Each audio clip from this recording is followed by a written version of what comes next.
এটা আমার ভাই বলছে, আমি তো পাশে সিটে আমার ভাই মনে আমার লোক বলতেছে, আমি শুনতে আছি, কিন্তু আমি তো আমার তো শরীর ভালো না, অনেক ব্যথা।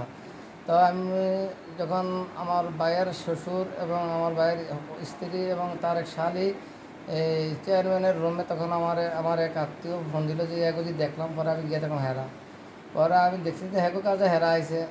এটা আমার মাথা কামার দরকার। আপনাকে কি মারধর করছে? হ্যাঁ, পরে এরা চেয়ারম্যানের অফিস থেকে চেয়ারম্যানের এরা বুঝ পরামর্শ মানে দিয়ে দিয়েছে। আর ঈদের পরে আওয়ামী লীগ একটা বুঝ পরামর্শ দিয়ে দিয়েছে। পরে বাইতে আইসি, ছোটো ভাই ফোন দিয়েছে চাবি কই ওই ঘরে তালা খুলতে হইব। আয়া হেরা চাবি আর আইলেছে নাকি, এবারে তালা ভেঙ্গি আমি বাড়ির ভিতরে থাকতে, এবার আমি তালা ভেঙেছি আমার তাতুর দিয়ে। তালা ভেঙে দেওয়ার পরে এরা ঢুকছে, আমি আর গেলো ঘরে ঢুই নাই।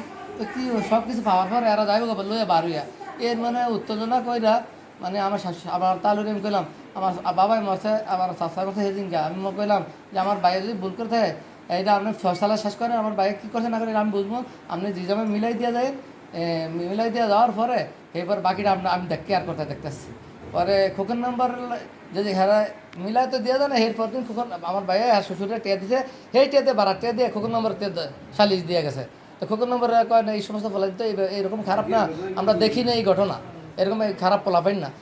এই লোক হচ্ছে আপনাকে কি মারধর করছে? আমাকে মারধর করছে, পিছন থেকে বাচ্চা তো মেয়ে চুটকা। তো আমি মেয়ে চুন আবার আমি মেয়ে চুট কখনো হাত তুলে আমাকে তো আমার বাইরের স্ত্রী তো আবার শালি, আমি উঠে কই না, ওরা আমার পিছন থেকে আমি ও বাসাইতে গেছে, ওরাই আমার খেলাইছে, ওরাই আমার নিচে আলায় ফারাইছে। ওরা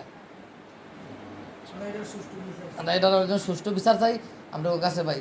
এটা আপনারা নেতা কর্মীর কাছে দেশের মতলব উত্তরের এবং দক্ষিণের সবাই জানাই দেবেন যে একই ঘটনা হয়েছে ভাই, আপনাকে দ্বারা এই ঘটনা ছড়াই দিচ্ছে।